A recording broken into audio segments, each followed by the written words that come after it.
Plan nyo na bang mag-retire? Sapat na ba ang ipon mo? Ang tanong, kapag tumigil ang trabaho mo, may pera pa bang papasok? Kung gusto nyo malaman kung talagang handa na kayong mag-retire, yan po ang pag-uusapan natin. Hi there, this is Ching Kitan, your pambansang wealth coach. Sa episode natin ito, sasagutin natin ang pinakamalaking tarong. Handa ka na ba? Diba? Mag-retire. Game ka na ba? Yes. Bibigyan ko po kayo ng 3-step formula na pwede nyo gamitin para makapagplano po tayo. Number 1, alamin mo ang monthly retirement budget or expense mo.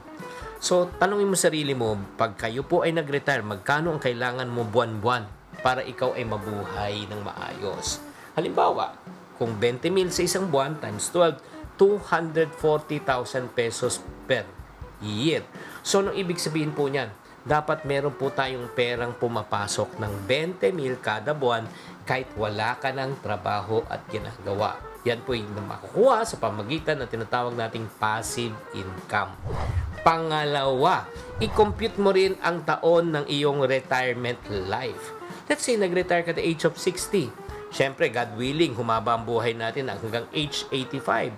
So, ang ibig sabihin po niyan, yung 240,000 na taon na nagastusin mo, ita-times mo lang, i-multiply mo by 25. So, kailangan po natin ng 6 million pesos.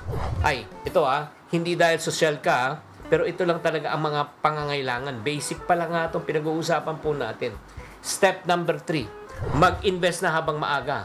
Kung 30 ka pa lang ngayon, kailangan mo ng 6 million. Pag ikaw ay nag-retire, kailangan 5,000 pesos per month sa long-term investment. Tapos, ang goal natin, mapalago natin yan, maging 6 million po yun. Kasi the earlier start, the more interest you can get. Kung late ka nag-start, syempre, maliit na lang interest na makukuha mo. So, ito very important. 3 tanong bago ka mag-retire. Magkano ang kailangan mong gastusin buwan-buwan? Tapos, gaano kahaba mabubuhay?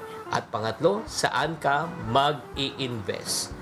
Ang retirement po ay hindi lang po tungkol sa edad. Ito po ay sa paghahanda para pagdating ng panahon. Hindi tayo aasa sa ating kamag-anak at sa mga anak. Sana nakatulong tong episode na ito. Tatandaan, tamang karunungan, tamang disiplina po ang susi sa pagyaman.